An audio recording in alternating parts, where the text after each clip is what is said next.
Daudz cilvēku raksta un jautā, kādēļ Enoha grāmata nav ietverta Bībelē, kādēļ viņa nav kā kanons. Un paldies mūsu mācītājiem, mūsu līderiem, kur to paskaidro.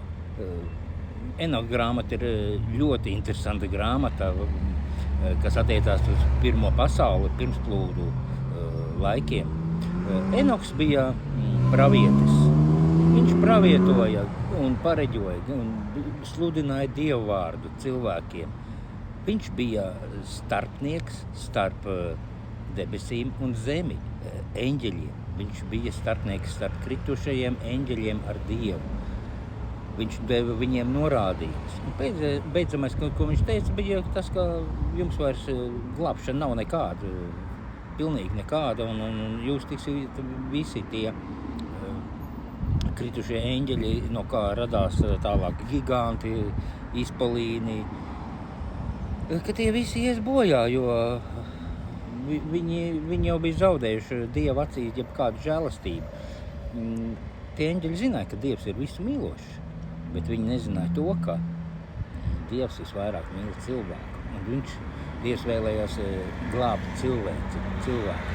Un vēl ir tas, ka tanī laikā pasaule bija pavisam savādāka. Visas pasaules uzbūve pat bija savādāka. Nebija okeāni, bija dažādas pazemes slāņi ar dažādām pasaulēm.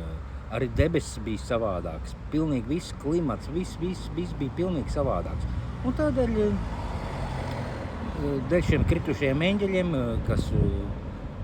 kuriem patika zemes meitenes, sievietes,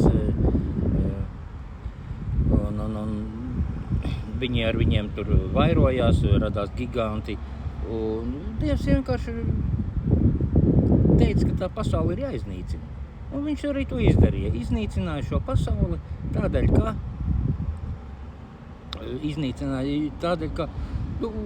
nebija vairs nekāda cerība. Viss jau bija nolēmts. Dievs jau viss bija izlēmis jau.